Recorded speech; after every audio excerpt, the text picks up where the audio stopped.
You are listening to the Retirement Lifestyle Advocates radio program. I'm your host, Dennis Tubbergen. Glad you decided to listen in today.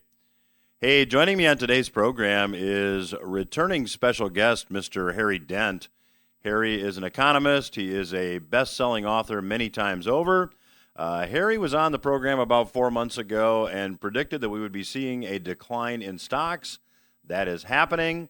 I'm going to get his updated forecast for stocks in the second and third segment of today's program. You'll want to stay tuned for that. Also, if you have not yet requested the May special report, I would encourage you to do so. The May special report is titled How Evolving Money Affects Investing Markets. The report examines the relationship between evolving money, changing money, if you will, and investing markets. And this topic doesn't really get discussed all that often, but in my view, it really should, because understanding how money evolves is really vital to grasp where markets probably go from here.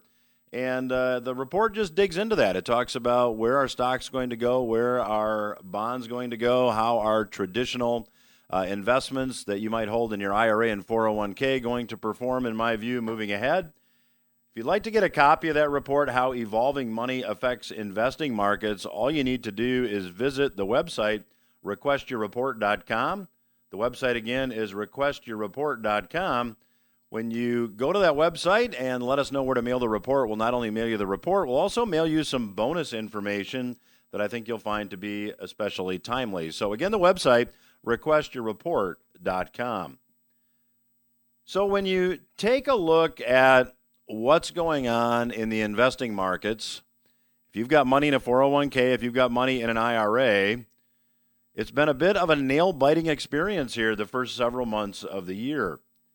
Now, if you've been a long-time listener to the program, you know that back in January, I suggested that I thought the top was in the market back in December. It now appears that, at least at this point, that is the case. And I think we're going to see more downside here. I'm going to talk more about that in this segment. But when you look at the economy, it seems that we are now headed, in my view, for a stagflationary outcome. Well, what does that mean? Well, stagflation is inflation combined with economic contraction. It's the absolute worst of both worlds. Now, the official inflation rate is running at 8.5%, but if you're a longtime listener to the program here, you know that we have discussed many times in the past how this official of inflation number, the officially reported inflation rate known as the Consumer Price Index, you know that is highly manipulated. There are adjustments like hedonic adjustments and weightings and other types of subjective adjustments that are made to make that reported number look more favorable. Now, the actual inflation rate without these subjective adjustments are likely probably mid-teens in my view. Now, no matter where you think the actual inflation rate is, you can't argue that it is here.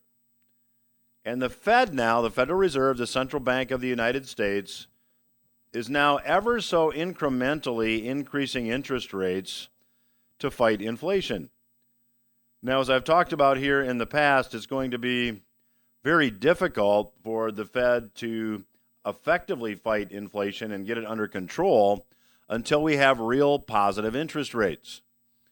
So if you take a look at the official rate of 8.5%, unless the interest rate credited on a treasury is higher than the actual inflation rate, we likely don't get inflation under control. So I expect that what we're seeing now from the Fed is more form over substance. Now, at this point, as it relates to economic growth, the economy is still growing officially. However, I believe that once we see revisions ultimately made, I think there's a high probability that we may be in recession presently. Now, every Monday I do an alternative newscast on the economy and the financial markets and investing markets. It's called the Headline Roundup webinar. You're very welcome to participate in it live if you would like. All you need to do that is give the office a call at 866-921-3613. 866-921-3613. We'd be glad to get you an invite. Or you can go to retirementlifestyleadvocates.com, and every Monday night at 5, the Headline Roundup webinar is posted there. Well, on this webinar last week, Monday, I discussed the opinion of Mr. Peter Grandich. Now, Mr. Grandich is the founder of Peter Grandich and Company, and he is a frequent commentator on economic things. And Mr. Grandich said that he believes the Fed is well behind the curve when addressing the inflation problem. Now, if you're a longtime listener here, you know that I agree completely. And Grandich, I thought, made an interesting point. He said that inflation today is a completely different animal than it was in the 1970s. Now, there may be a few listeners out there that are old enough to remember the 70s, but that was the last stagflationary environment experienced by the country. That's the last time we had high inflation and we had economic contraction. But Grandich makes another interesting point. Grandich says this, quote, social and political disharmony is at the highest level since the onset of the Civil War in the United States. And with the world suffering economic challenges, it does not paint a good picture for the future, end quote. Grandich added he is investing only in the gold market presently. Now, there are some of the big banks that are also forecasting a recession. Now, when big banks are actually making forecasts, I don't put a lot of stock in that because the big banks don't have a terrific record when it comes to accurately forecasting recessions. Big banks typically recognize recessions once we're there, but forecasting them is something that they're hesitant to do, that they're reluctant to do, that they don't often do. Well, CNN Business ran an article talking about Deutsche Bank's recent forecast, and I'm going to give you a bit from the article. Deutsche Bank raised eyebrows earlier this month by becoming the first major bank to forecast a U.S. recession. Originally, Deutsche Bank said the recession will be a mild one.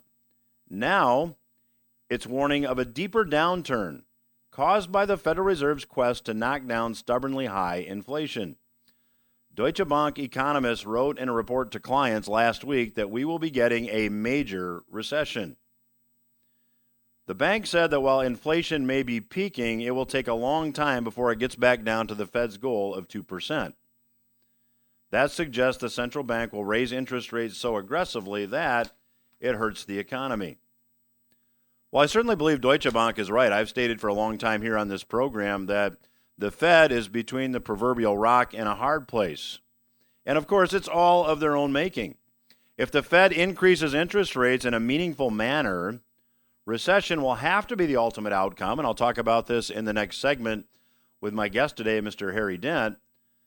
On the other hand, if the economy officially enters a recession, which, again, I believe we could be there now, and I believe that that may become evident as these revisions are made in the future, if the Fed reacts to this recession by easing once again, then they risk further fueling the inflation that we're now seeing.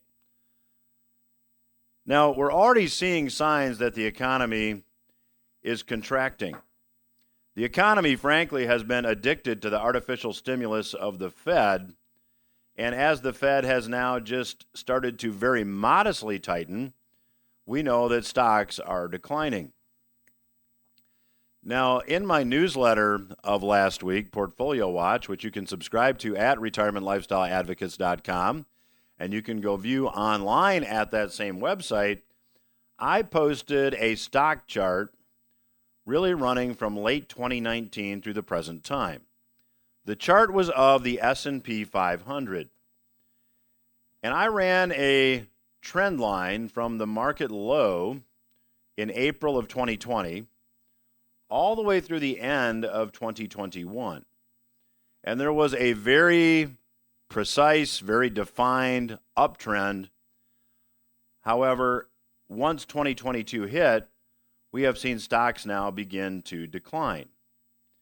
And I believe we're now going to see the stock market stair-step lower with a series of lower highs and lower lows as time goes on. It looks kind of like a stairway. Markets rarely go straight up or straight down, but I believe we'll see a down followed by maybe a little bit of an up and another down and a little bit of up, and we will see lower highs and lower lows as time passes.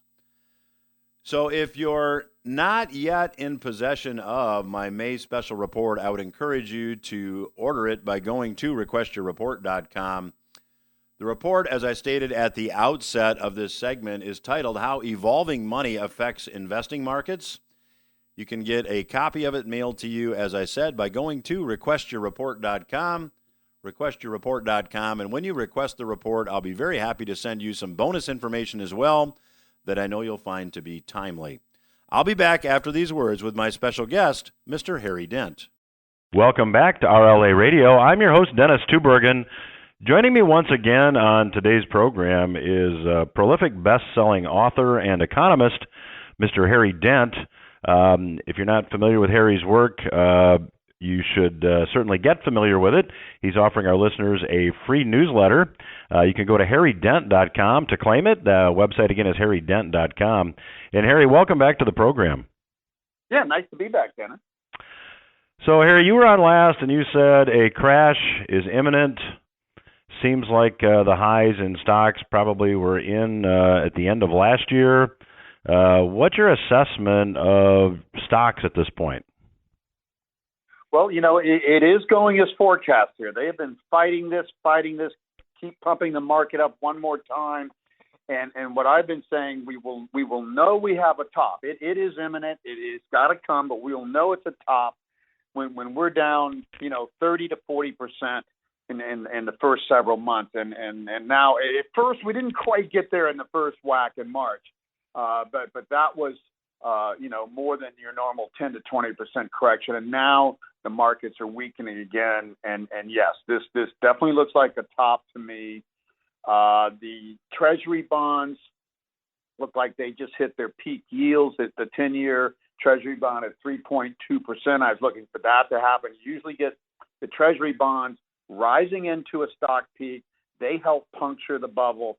And then, though, just the downturn of the stock market alone and everything else keeps us heading down, and consumers lose confidence. Next thing you know, we're in a recession. So, and I've had a lot of indicators, leading indicators recently everybody's saying, oh, we might be in a recession in 6 to 12 months.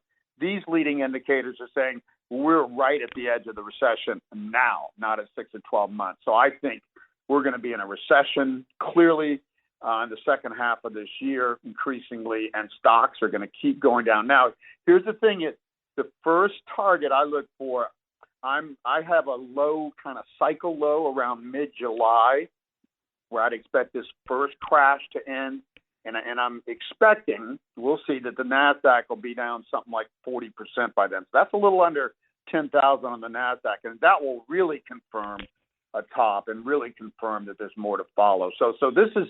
Dennis, here's the key thing. But I hear all these commentators say, market's down. Well, that's a little more than we expected. But hey, we're definitely getting ready to a low here and a rebound. No, we have gone past the point that it's a normal correction, and we're getting very. The farther it goes down, the farther it's going to go down. And my target, and I know this sounds crazy, but it's we've been saying this for a long time, and this has happened before. That we're going to see the Nasdaq down to 3,000, 7,000 at best, and we're going to see the S&P down to like 670 to 1,000. So this is going to be, like an 86% crash at worst for the S&P and up to 93% for the Nasdaq. This is not something to This is not something to listen to your stockbroker to and say, oh, just sit through this and we'll be at new highs. We will not see new highs for many, many years, and we may only retest these highs at the top of the next boom, the millennial boom in 2037, many years from now. So this is definitely time to get out. Be patient. By the end of next year should be the ideal time to get back in, unless I see signs sooner. But a crash down 40% by July or somewhere in that thing will fully confirm that this is the big crash happening. So Harry, there was a lot there. So let me go back to your forecast for the S&P 500. At the prior bottom at the time of the financial crisis, we had the S&P around that 670 mark. So are you forecasting we could go as low as we did at the time of the financial crisis from these levels? Yeah, exactly. If you just landed from Mars, but you understood chart patterns and you were just looking at a chart and you didn't know it was the S&P 500, we had a big three-wave rise, in a 2000 big crash. And 2007, and then big crash into early 2009, and now a fifth wave, a final wave up, very steep, classic fifth wave bubble. And the chart would tell you expect to go retest that March 2009 low. And yes, that's exactly why 670 my target. Hey, it might be a little higher than that, might be lower, but that is the best target to have from a technical basis. If this is and when you look at this pop, the other thing, Dennis, just kills me. I do all these interviews or get on these panels, and I'm getting ready to go to a conference in Vancouver and be on a big panel and stuff. The same thing, this is not a bubble because what? I throw this chart, the rally from the COVID crash in late March of 2020 up until recently I can't even find a bubble that big anywhere. You didn't see a run like that even in the Roaring '20s bubble, anything. That was a bubble, and that was the final bubble. Counts fifth waves every way you want to count it. If you don't take this seriously, you're blind. Now, there can always be something, first time ever. But I'm telling you, there's been no clearer bubble in history, and most experts are still thinking we're just in for a correction. Bubbles only do one thing. They burst, and they go back to where they started, which is March of 2009. And you can look at your real estate the same. The real estate crash didn't bottom until 2010 to 12, depending on where you are. You need to look at that bottom in your area, because I think real estate's going to go down 40%, maybe 50%, but it's very different. So the bigger the bubble, the bigger the burst there. So look at your real estate. What was it worth at the last bottom by 2012? And that is your downside. And a lot of people are going to be very uncomfortable when they look at that, because we had a second real estate bubble just as big, slightly bigger than the first one. And everybody's saying, even though it looks exactly like that first real estate bubble 20 years later, it's not a bubble either. I'm telling you, experts are just blind on this stuff. Nobody likes to see a bubble. Everybody's getting rich on it, something for nothing, and nobody wants to see it in. So everybody believes the experts when they say, well, this is not a bubble. This is the second great real estate, the only great real estate bubble in modern history, because we never had the easy financing back in the Roaring '20s and other periods to let a bubble like that happen. But it is one of many bubbles in stocks, and it is the greatest bubble in history. Well, if you're just joining us, my guest today is Mr. Harry Dent. If you're not a subscriber to Harry's free daily newsletter, you can sign up at harrydent.com. And Harry, you had mentioned that it's your view that we're on the verge of a recession, and certainly from my perspective, I believe that we could be there already. How deep do you think this recession actually goes? Just comparing it with maybe past recessions. Yeah. I think this should go in between 2008-9 and 1930 to 32. 2008 to 9 was and should have been the beginning of a 1930s-like decade period of slow spending after the baby boom peaked until the millennials come along. And the millennials still don't start to drive our economy back up in a healthy, normal way until 2024. So we're still in that down period. So we had our first crash in 2008-9. It was cut short. That should have gone deeper. But with all the government support, I don't expect a crash quite as big as 1930 to 32. I think, again, that the S&P is going to end up down 70% at least, and more like 86%. I favor the lower level, and the NASDAQ down 93%, and maybe, at least 85. This is mad. This is once in a lifetime. We'll never see a crash like this again. Our kids may not even, and we have not seen a crash like this except for briefly. The tech stocks went down 78% in 2000, 2002, and that was during a boom with only a very minor recession. But for the economy, if we saw 11% unemployment in 2009, we're going to see at least 15, somewhere between 15 and 20. This will be the highest unemployment we see since the Great Depression. Not quite as bad, and that we'll probably see for decades ahead. So this is, again, the crash, and it's not a recession at this level. It's a depression. Difference is this depression is not going to last off and on 12 years. We've already been through the worst of the demographics, but it's probably going to last 2 years plus, and it will be a depression, so much higher unemployment and devastating losses in financial assets that don't, and here's the key thing, that don't go back to their highs for decades in some cases. Real estate, I don't think we'll ever see this level, especially adjusted for inflation, because real estate, the millennials only take us back to the same level of demand we had at the peak of the baby boom, except when they're having their real estate boom, we will not be in a bubble. Once a bubble like this bursts, people get it. They feel ashamed, stupid. How could we have been so crazy? And they don't go to those levels again. So I think real estate's the highest we'll ever see it, and by a good bit. And stocks may at best get back to these levels in 2037. I don't think stocks will make a new high adjusted for inflation, and I don't even think they'll get to them in nominal terms. Because again, we won't be in a bubble mania in the next boom after this thing wipes out any vestige of bubbleism. So, Harry, we've got just a couple minutes left in this segment, and you've mentioned several times in this segment the millennial boom. The millennials will drive the economy up. For our listeners maybe that aren't familiar with your demographic research, could you enlighten them? Yeah, the most important number in our economy, and economists miss it just like a strikeout of all time, age 46. Predictable average peak in spending of the average person in this country, and you take a 46-year lag on the baby boom birth index, and you get a boom from 1983 to 2007, and the greatest boom in history because of the size of that generation. Why have we been required nonstop money printing since the 2008 recession? We went into that recession because the baby boomers peaked, economy slowed down with bubbling markets, and they've had to print money ever since just to keep us barely growing. Okay, so the millennials, their spending wave is shorter, not as dramatic, but it starts from like late 2023, early 2024 into about 2037. So that'll be the next boom. But again, compared to 83 to 2007, it was much longer, 24 years, and compared to the magnitude of the baby boom, we will not see a stock boom like we saw in our recent past for a long, long time, if ever.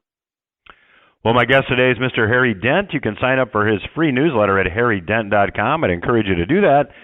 I will continue my conversation with Harry when RLA Radio returns. Stay with us. You are listening to RLA Radio. I'm your host, Dennis Tubbergen.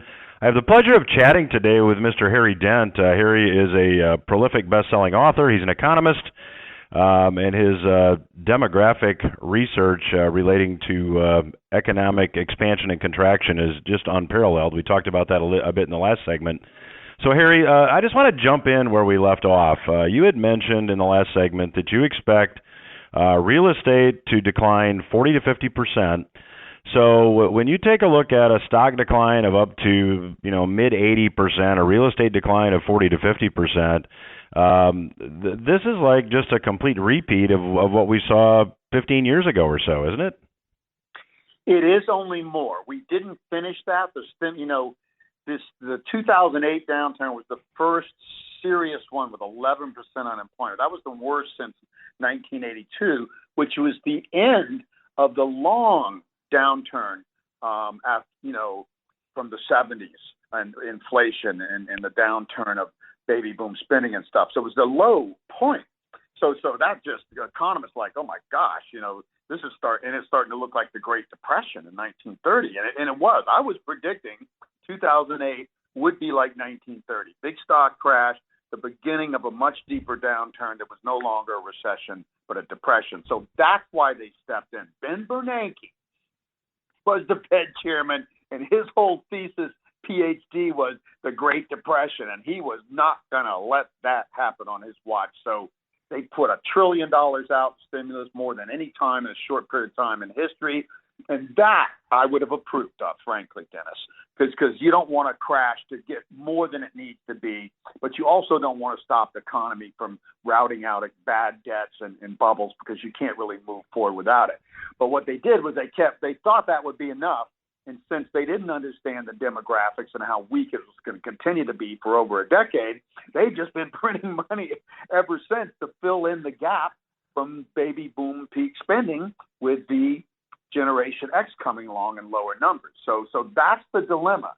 The problem to me is, why don't these damn economists understand demographics? I've been talking about this for 34 years, sold millions of books. It's not like it's a hidden secret.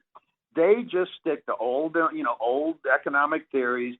They don't think the consumer matters that much. They think you lower interest rates and we spend, you raise them and we don't spend. That we're just a bunch of dumb sheep.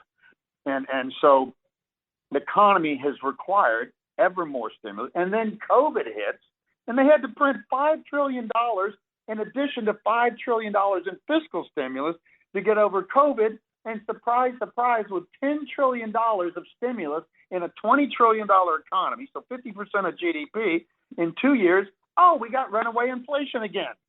There is no fundamental inflation. I've been predicting inflation would fall forever with demographic indicators, slower labor force growth, and incorporating new people in at great expense. So we have now 8.5% inflation when it should be 1%. And now they're panicking, and they're going to have to raise rates to fight inflation, and they think the economy's strong underneath. It is weak. We're going to go into recession so fast if they keep raising rates that they're going to have to stop. I don't even think they're going to get to 4.5% rate hikes before the economy starts slowing down. Well, and Harry, if you see real estate prices fall per your forecast, stock prices fall per your forecast, we're seeing used car prices now pull back pretty significantly. Aren't we seeing this debt bubble aren't we seeing the beginnings of this thing unwinding at this point? Yeah, this is something going on that we don't understand because we haven't seen it since the 30s. Deflation. First of all, consumer people say, the 30s, consumer prices went down. When have you seen consumer prices go down in our lifetime? Never, except for very temporarily. That was one thing. That's not the real deflation. The big deflation is financial assets. In my recent newsletters, I've been showing we have $550 trillion. No, actually up to 585 now. I'm sorry. Globally in financial assets that are 6.7 times GDP, global GDP. They're normally 2 times, 3 at most.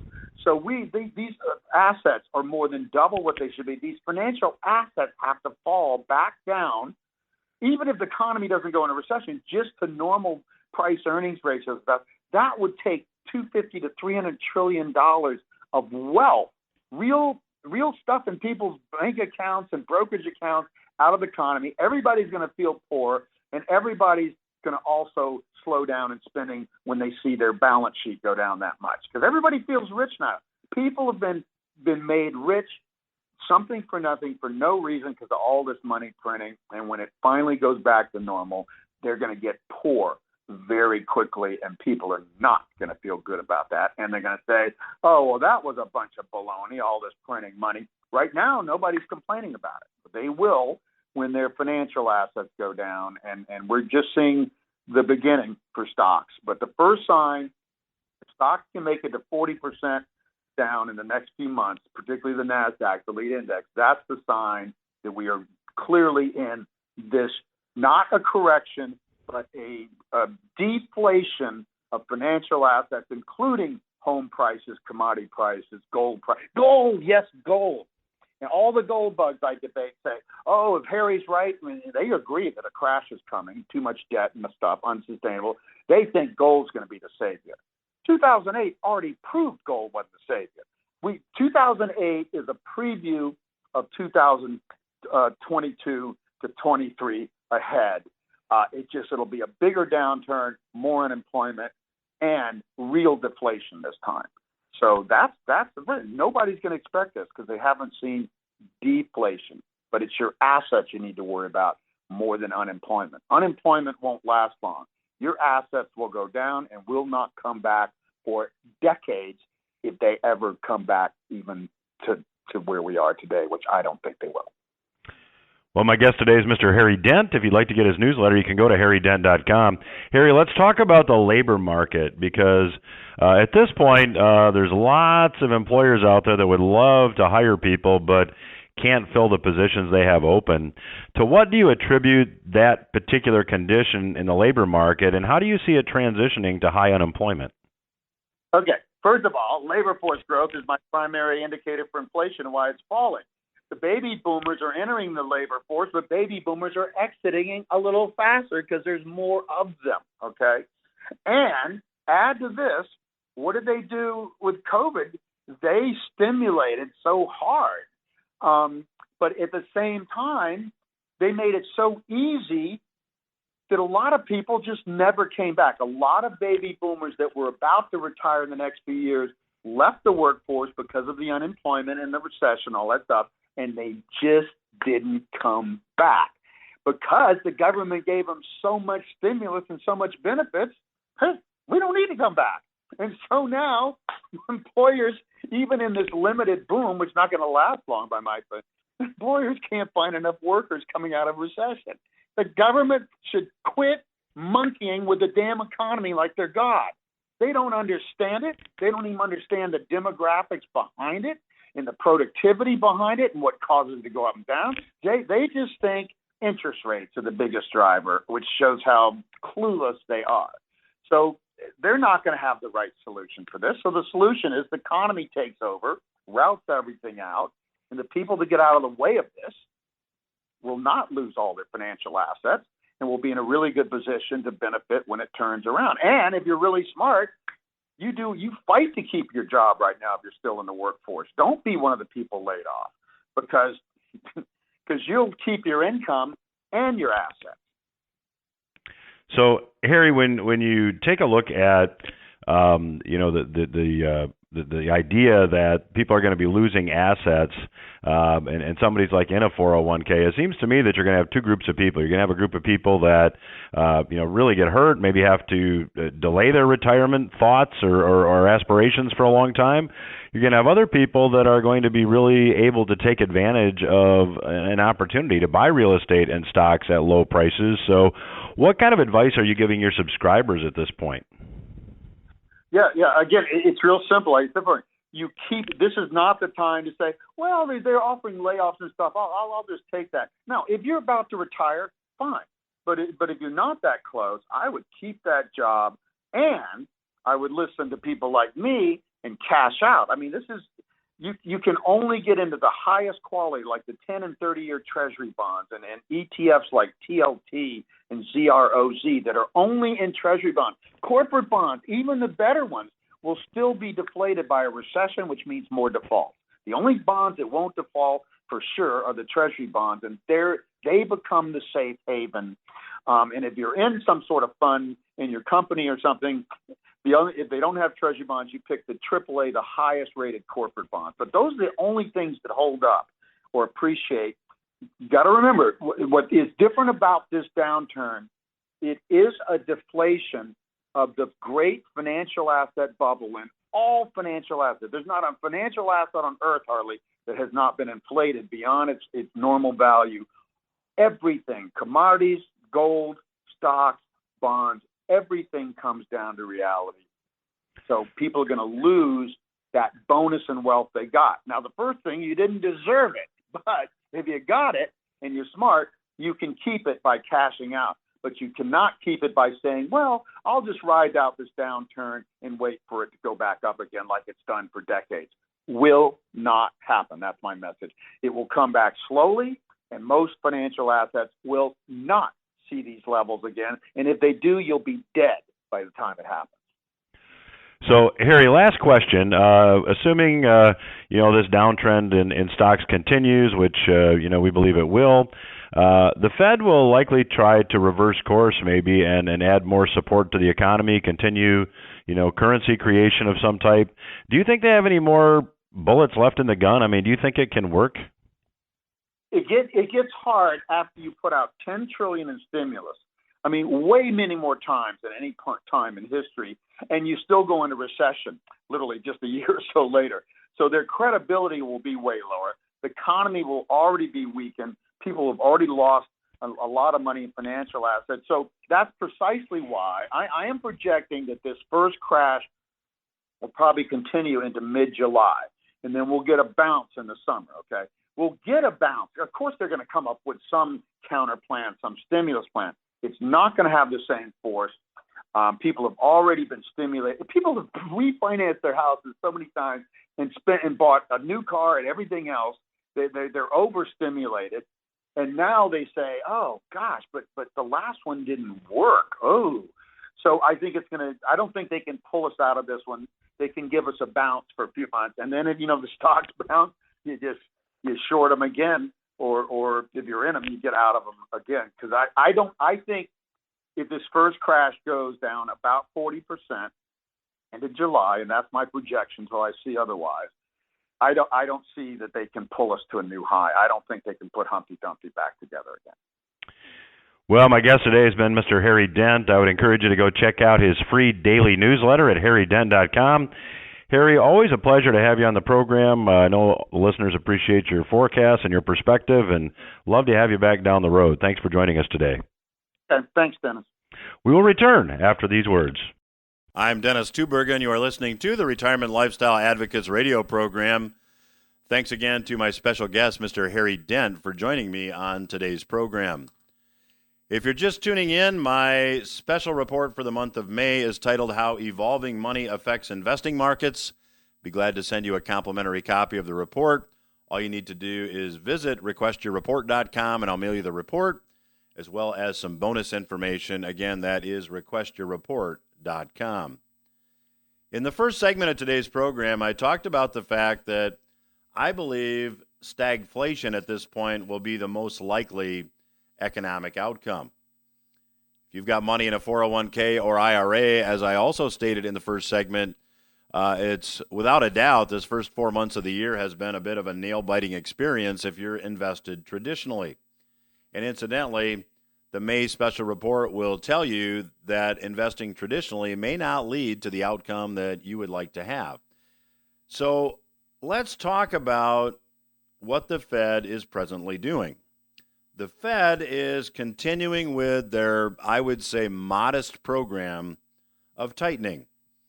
They're raising interest rates. They're doing something that they say will maybe get inflation under control. But the question will be this. Here's the big question in my view. What is the Fed going to do if stocks fall harder and they go a lot lower? Will they go back and try to add more stimulus to the economy? Well, Harry Dent pointed out that we've had $10 trillion in stimulus in a $20 trillion economy. If you think about that fact alone, if you think about that statistic alone, that is staggering when you think about it. But if you look at where we are now and apply a little bit of critical thinking to what the Fed might do and what the outcome might be, I think there are only three outcomes here. And I want to talk to you about these three potential outcomes in this segment. So potential outcome number one, let's say the Fed stays the course. They continue to raise interest rates modestly and intermittently. This course of action means that inflation might accelerate more slowly, but it still accelerates. But it also means we have a recession. That is the stagflation outcome that I talked about in the first segment. Stagflation is defined as inflation and a contracting economy. It's the worst of both worlds.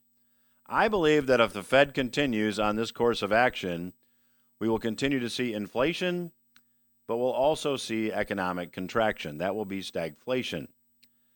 The second possible economic outcome, the Fed, fearing recession, decides to reverse course and they engage now in more quantitative easing, they add more stimulus to the economy, and they further reduce interest rates. That outcome could lead to a lot more inflation, maybe even hyperinflation, to use that word. Ultimately, though, history teaches us that high inflation environments or hyperinflationary environments ultimately transition to a severely deflationary environment, perhaps after a currency event of some type. The third possible economic outcome here is that the Fed, in order to get inflation in hand, the Fed will have to increase interest rates so we have net positive interest rates after factoring in inflation. So if we take the official inflation rate of 8.5%, which we all know is lower than the actual inflation rate, we need to have interest rates higher than that to get real net positive yields in order to get inflation under control. Now, the reality is we probably need to go back to an interest rate similar to what the Fed did in 1980 to get inflation under control. At that time, the then Federal Reserve Chair, Paul Volcker, raised interest rates to nearly 20%. That's probably where we need to go to get inflation under control. Now, should the Fed do that, whatever the number is, whatever that ultimate interest rate needs to be to get inflation under control, this course of action, should the Fed pursue it, likely almost immediately leads to the deflationary outcome. And another fact that often goes unnoticed is that in order to pursue this option, the federal budget would also have to be balanced or be a lot more close to balanced. I don't see that happening. So near term, I expect that stagflation is the most likely outcome. However, I would not be surprised to see the Fed revert to more easing, although the question is, will it work? I am skeptical. And in what is a really remarkable number, and I want to close with this week, credit card debt that Americans are carrying increased almost unbelievably last month. Now, if you're wondering how many Americans are dealing with rising inflation, that really is the answer. Credit card debt has increased very, very significantly. There was an article on Zero Hedge, and I want to give you a bit from that article here briefly. Quote, and while non-revolving credit, which would be student loans and car loans, rose by a relatively pedestrian $21 billion, the real stunner was revolving or credit card debt, which more than doubled from the already elevated February print of $14.2 billion to a stunning $31.4 billion, the highest on record. So credit card debt in 1 month doubled, and this happened just in time for the interest rates charged on credit cards to be increasing. So in case you're wondering, yes, you did hear that correctly. Credit card debt doubled and then some from February to March. So we believe that consumers now are being forced to go out and borrow money or use credit to meet their household living expenses. Well, I'm about out of time this week. Again, quick reminder, my May special report, How Evolving Money Affects Investing Markets. You can get a copy by visiting requestyourreport.com. That's all the time I have for this week. I'll be back again next week. Hope you got something you can use. Have a great week.